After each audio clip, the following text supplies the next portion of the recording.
గోవింద గోవింద గోవింద గోవింద.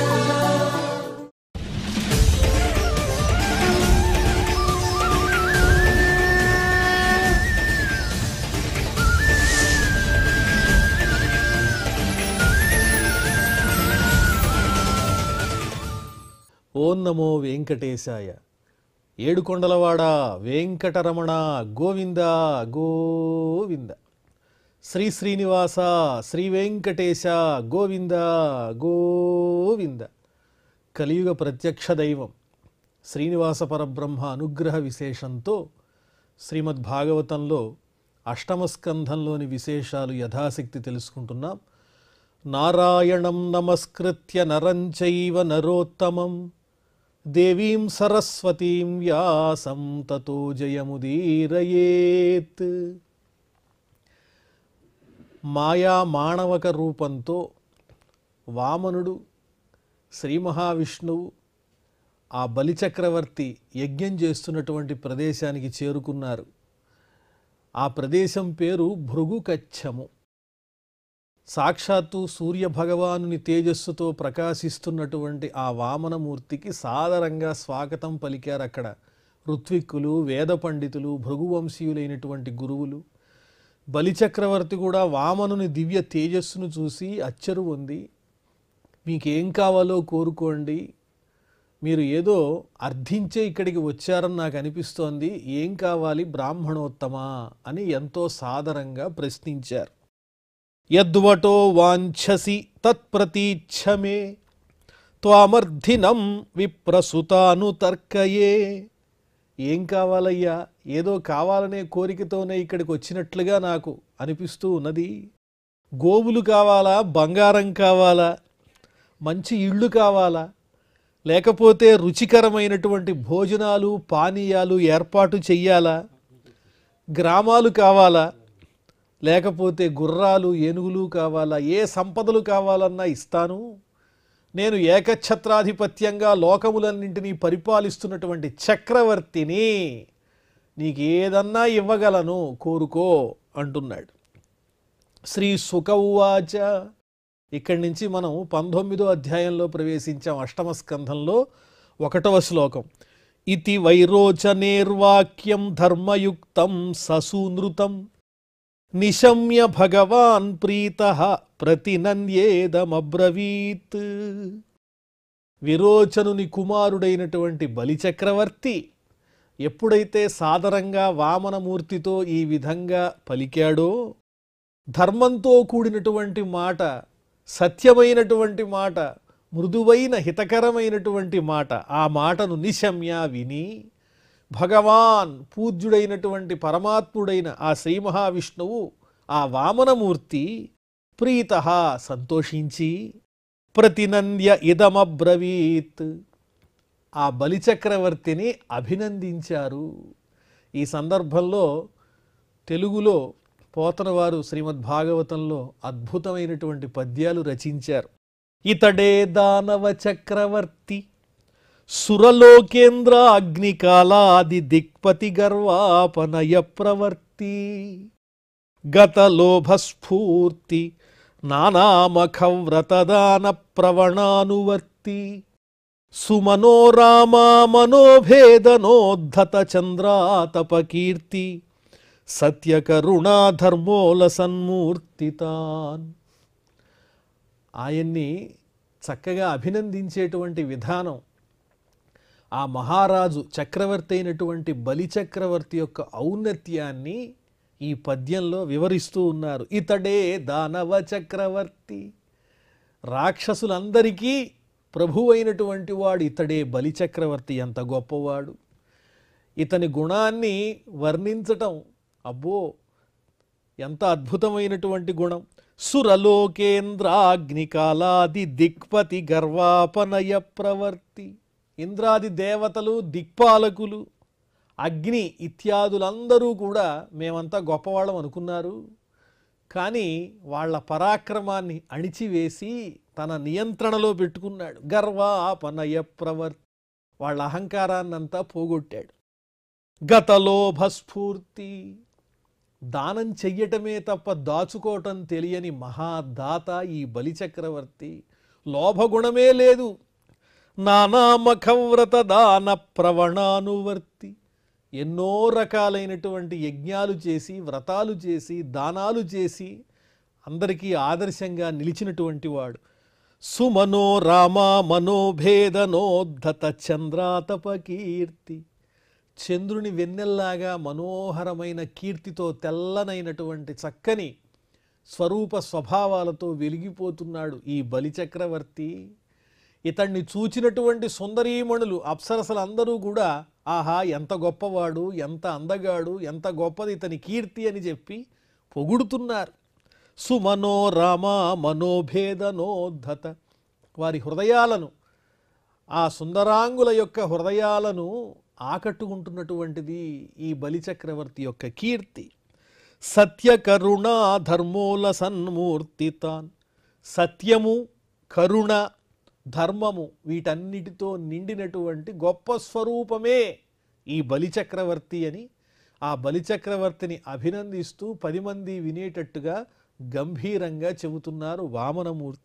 స్వస్తి జగత్రయీ భువన శాసనకర్తకు హాసమాత్ర విధ్వస్త నిలింప భర్తకు ఉదార పదవ్యవహర్తకున్ మునీంద్రస్తుత మంగళాధ్వర విధాన విహర్తకు నిర్జరీగళన్యస్త సువర్ణ సూత్ర పరిహర్తకు దానవలోక భర్తకు. ఓ బలిచక్రవర్తి, నీకు మంగళమగుగాక. ఎంత గొప్పవాడివయ్యా నీవు. జగత్రయీ భువన శాసనకర్తకు. ముల్లోకములను శాసించేటువంటి వాడవు, పరిపాలించేటువంటి వాడవు. హాసమాత్ర విధ్వస్త నిలింప భర్తకు. ఒక్క నవ్వుతో, చిరుమందహాసంతోనే దేవేంద్రుణ్ణి అణగదొక్కినటువంటి గొప్ప ఔన్నత్యం నీది. ఉదార పదవ్యవహర్తకు. గొప్ప గొప్ప పదవులన్నీ నిర్వహించేటువంటి వాడవు, హేళగా లీలగా. మునీంద్రస్తుత మంగళాధ్వర విధాన విహర్తకు.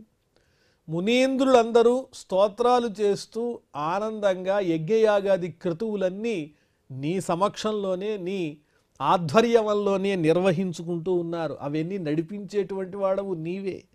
నిర్జరీగళన్యస్త సువర్ణ సూత్ర పరిహర్తకు దానవలోక భర్తకు. దేవతా స్త్రీలందరూ దుఃఖపడుతూ ఉన్నారు తమ భర్తలతో వియోగాన్ని పొంది. వాళ్ళు జీవించి ఉంటారో లేదో కూడా అనుమానమే. అలా దేవతా స్త్రీలకు దుఃఖాన్ని కలిగించేటువంటి, దేవతలను నియంత్రించినటువంటి గొప్ప పరాక్రమ సంపన్నుడవు నీవు.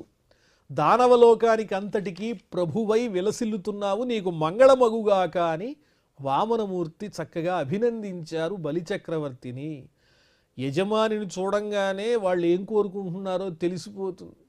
ఇక్కడ బలిచక్రవర్తిని చూడంగానే వామనమూర్తికి అర్థమైంది, ఇతడు నేనే అంతటినీ శాసిస్తున్నాననేటువంటి అహంకారానికి లోనై ఉన్నాడని స్పష్టంగా తెలుస్తోంది. అతనికి ఏదైతే ఇష్టమో ఆ రకంగా చక్కగా స్తోత్రం చేసినట్లుగా అభినందించారు. శ్రీ భగవానువాచ వచస్తవైతజ్జనదేవ సూనృతం కులోచితం ధర్మయుతం యశస్కరం యస్య ప్రమాణం భృగవః సాంపరాయే పితామహ కులవృద్ధ ప్రశాంత. ఓ జనదేవ, ఓ బలిచక్రవర్తి, నీ మాటలు నాకు ఆనందాన్ని కలిగిస్తున్నాయి. సత్యమైన మాటలు పలికావు నీవు. అందమైన మృదువైన మాటలు చెబుతున్నావు. కులోచితం, నీవు చెప్పిన మాట ఎలాంటిది? నీ వంశానికి తగినటువంటిది. కులోచితం అంటే నీ వంశంలో ముందున్నటువంటి వాళ్ళు ప్రహ్లాదుడు తదితరులు ఎంత గొప్పవాళ్ళో, వారు ఎటువంటి మాట మాట్లాడతారో, ఎలా మాట ఇస్తారో అలాగే నీవు మాటిస్తున్నావు. ధర్మయుతం యశస్కరం, ధర్మంతో నిండి ఉన్నది. నీ కీర్తిని పెంచేది నీ మాట. యస్య ప్రమాణం భృగవః సాంపరాయే పితామహ కులవృద్ధ ప్రశాంత. నీ గొప్పతనానికి నిదర్శనం ఏమిటి అంటే నీ వంశంలో ఉన్నటువంటి పెద్దవాళ్ళు, నీకు విద్యాబుద్ధులు నేర్పించినటువంటి గురువులే.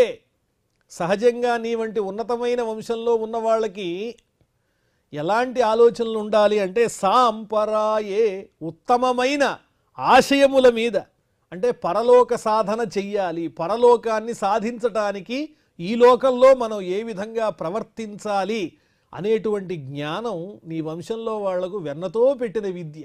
అలాంటి వాడే కదా ప్రహ్లాదుడు కూడా. ఆ వంశంలో జన్మించిన నీకు ఇటువంటి మాటలు చాలా సహజమైనవి, అంత గొప్పవాడివి నీవు.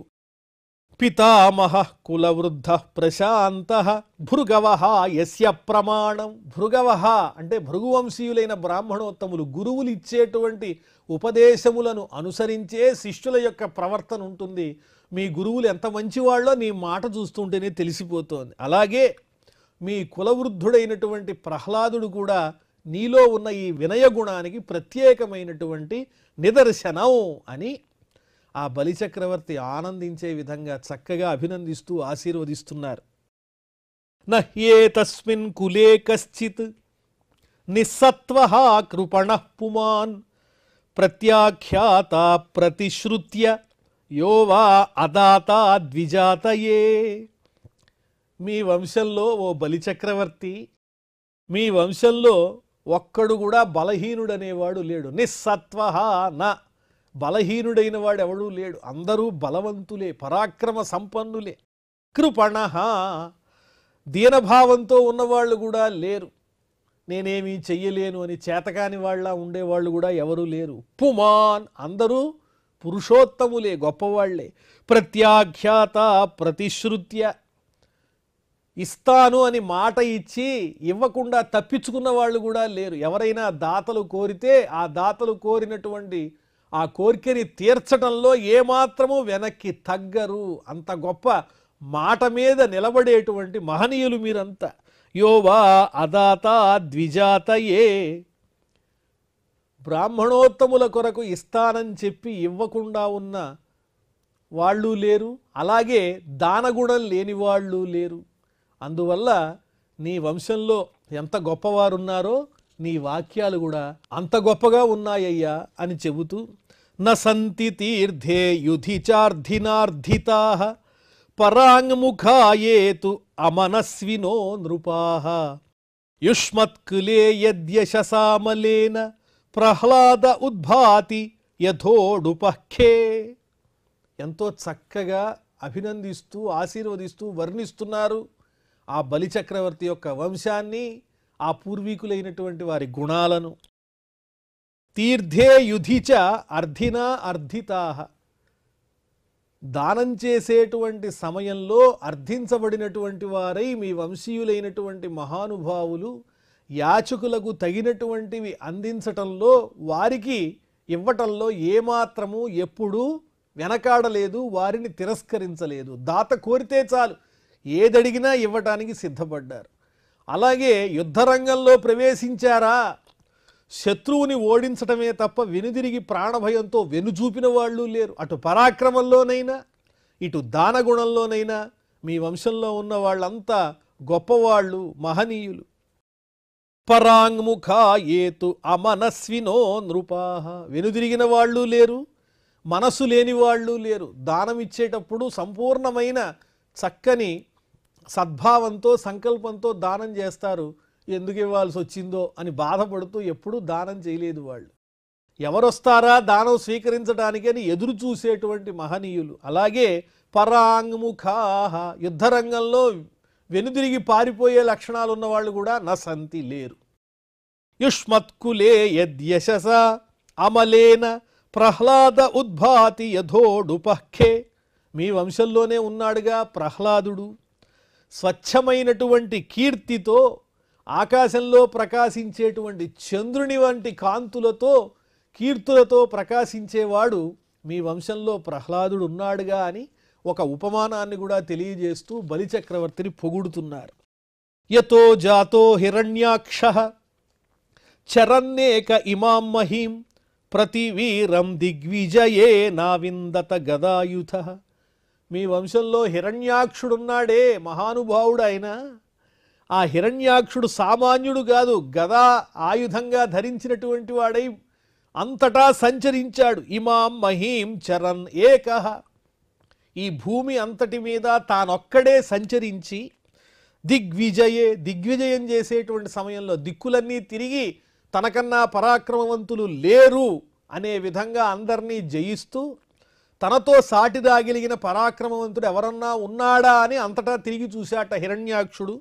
కానీ ప్రతి వీరన్నా విందత, అతడితో సమానంగా పోటీ పడే వీరుడు ఈ జగత్తులో ఎవడూ లేడు. గదాయుధ, ఎలాంటి వాడా హిరణ్యాక్షుడు అంటే గదయే ఆయుధముగా కలిగినటువంటి వాడు.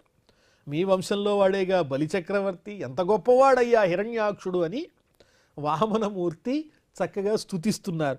యం వినిర్జిత్య కృచ్ఛ్రేణ విష్ణు క్ష్మోద్ధార ఆగతం నాత్మానం జయినం మేనే తద్వీర్యం భూర్యనుస్మరన్. అటువంటి హిరణ్యాక్షుణ్ణి ఆదివరాహ రూపం ధరించినటువంటి శ్రీ మహావిష్ణువు సంహరించారు. అది నిజమే. వినిర్జిత్య కృచ్ఛ్రేణ, ఎలా జయించారు అంటే అతి కష్టం మీద. చాలా కష్టపడవలసి వచ్చింది శ్రీ మహావిష్ణువునకు కూడా హిరణ్యాక్షుణ్ణి సంహరించడానికి. ఏ సందర్భంలో? క్ష్మోద్ధార ఆగతం, భూమిని ఉద్ధరించేటువంటి సందర్భంలో యుద్ధం కోసం వచ్చినటువంటి హిరణ్యాక్షునితో చాలా కష్టపడి యుద్ధం చేయవలసి వచ్చింది శ్రీ మహావిష్ణువునకు. ఎట్టకేలకు ఆయన గెలిచాడు. కానీ నాత్మానం జయినం మేనే తద్వీర్యం భూరి అనుస్మరన్, నేను హిరణ్యాక్షుని మీద గెలిచాను కానీ ఇది ఒక గెలుపేనా? అబ్బా, హిరణ్యాక్షుడు ఎంత పరాక్రమవంతుడు, అతన్ని జయించడానికి నేను ఎంతో శ్రమ పడవలసి వచ్చింది, ఎట్టకేలకు జయించాను కానీ నిజానికి హిరణ్యాక్షుడు నా చేత జయింపదగినటువంటి వాడు కాదు అన్నట్లుగా ఆ వరాహమూర్తి అయినటువంటి శ్రీ మహావిష్ణువు కూడా ఎప్పుడూ ఆ హిరణ్యాక్షుని పరాక్రమాన్ని తలుచుకుంటూ ఉండేవాడు. అంత గొప్పవాడయ్యా హిరణ్యాక్షుడు మీ వంశంలో జన్మించిన వాడని కాస్త ఆ బలిచక్రవర్తి మనస్సునకు ఆనందం కలిగే విధంగా స్తుతిస్తున్నారు వామనమూర్తి. నిశమ్య తద్వధం భ్రాత హిరణ్యకశిపుః పురా హంతుం భ్రాతృహణం క్రుద్ధో జగామ నిలయం హరేః. తన సోదరుడైన హిరణ్యాక్షుడు విష్ణువు చేతిలో సంహరింపబడ్డాడని తెలియంగానే హిరణ్యకశిపుడు బయలుదేరాడు. ఆ శ్రీ మహావిష్ణువుని వెతకడానికి వైకుంఠానికి వెళ్ళాడు. హంతుం భ్రాతృహణం, తన సోదరుణ్ణి చంపినటువంటి శ్రీ మహావిష్ణువుని నశింపజేయాలి, సంహరించాలి అని క్రుద్ధ, కోపంతో కూడినటువంటి వాడై హరేహే నిలయంజగామ, ఆ శ్రీ మహావిష్ణువు ఉండేటువంటి వైకుంఠానికి వెళ్ళాడు హిరణ్యకశిపుడు. తమాయాంతం సమాలోక్య సులపాణిం కృతాంతవత్ చింతయామాస కాలజ్ఞో విష్ణుర్మాయావినాం వరః. మాయ చేయటంలో నేర్పు కలిగినటువంటి శ్రీ మహావిష్ణువు తమాయాంతం సమాలోక్య, ఆ వైకుంఠానికి వస్తూ ఉన్నటువంటి హిరణ్యకశిపుణ్ణి చూచి, ఎలా ఉన్నాడు హిరణ్యకశిపుడు అంటే శూలపాణిం కృతాంతవతు, శూలాన్ని ధరించినటువంటి యముడిలాగా ఉన్నాడు. ఇతడే గనక వచ్చాడంటే నేనేమైపోతానో అని శ్రీ మహావిష్ణువుకు కూడా ఆలోచన కలిగింది అని ఎవరు చెబుతున్నారు? మాయావటు రూపంలో ఉన్న శ్రీ మహావిష్ణువే చెబుతున్నాడు. కాస్త బలిచక్రవర్తిని స్తుతించి ఏ విధంగానైనా దేవతల కార్యాన్ని సాధించడానికే ఈ మాయా రూపంతో వచ్చాడు స్వామి. చింతయామాస కాలజ్ఞో, తన మీదకి దండెత్తి వస్తున్నటువంటి హిరణ్యకశిపుడి నుంచి తప్పించుకోవటానికి మాయావి అయినటువంటి శ్రీ మహావిష్ణువు, సమయాన్ని గురించి తెలిసినటువంటి ఆ విష్ణువు ఏ సమయంలో ఎలా ఉండాలో ఆలోచించుకుని చింతయామాస, ఇప్పుడు ఈ హిరణ్యకశిపుడి నుంచి నేను ఏ విధంగా తప్పించుకోవాలి అని ఆలోచన చేశాడు.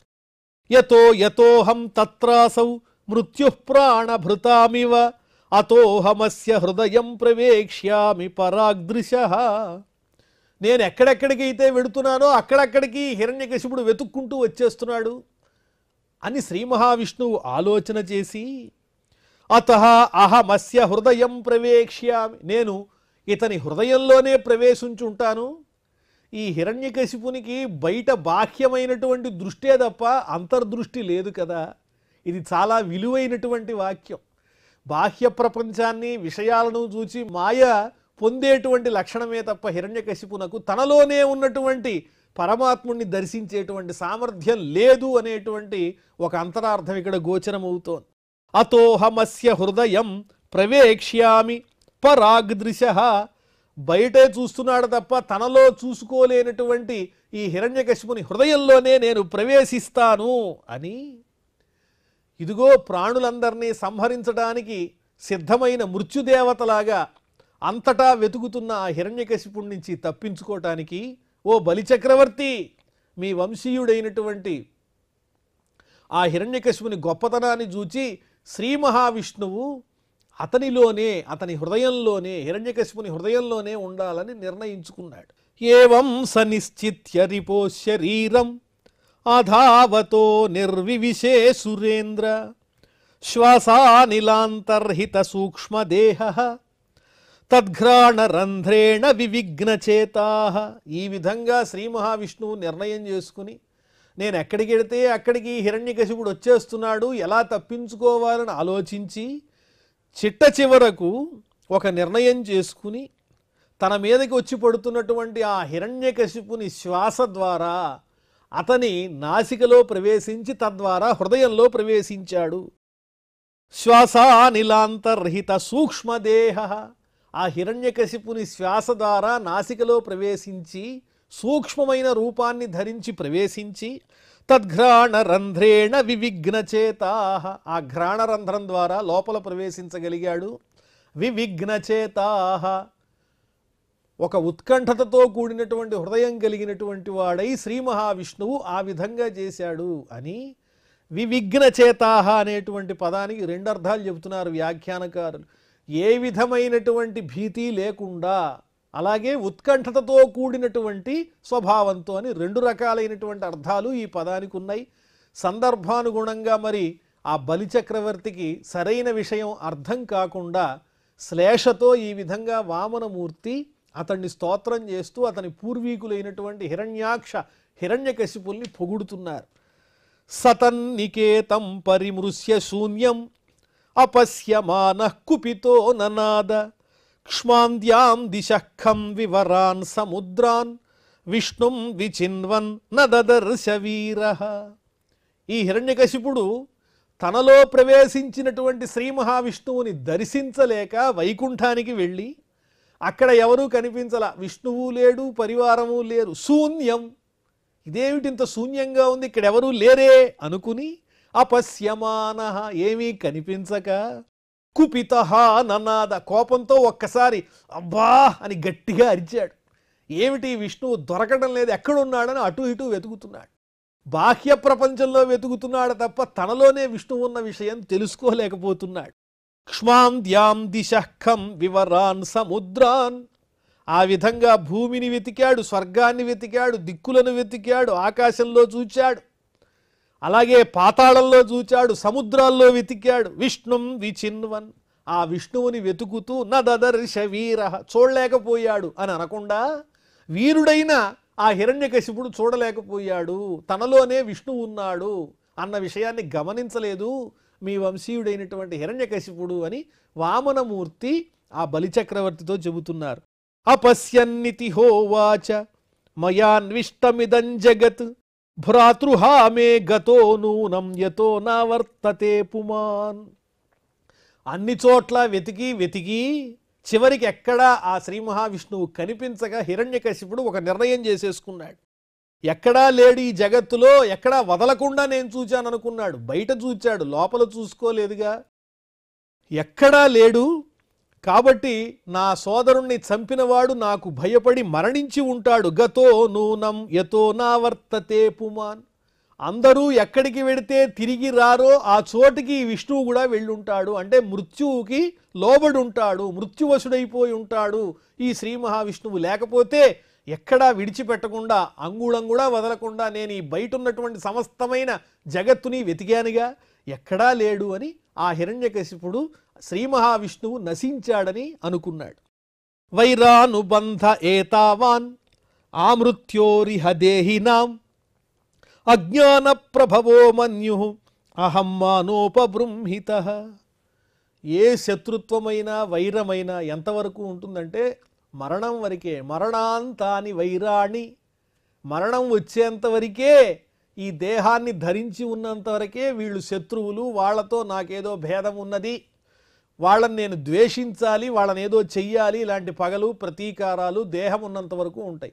మరణించిన తర్వాత అవేమీ ఉండవు కదా. అజ్ఞాన ప్రభవో మన్యు, మరి కోపం ఎందుకు వస్తుంది అంటే అజ్ఞాన ప్రభవ, అజ్ఞానవశం వల్ల వస్తుంది.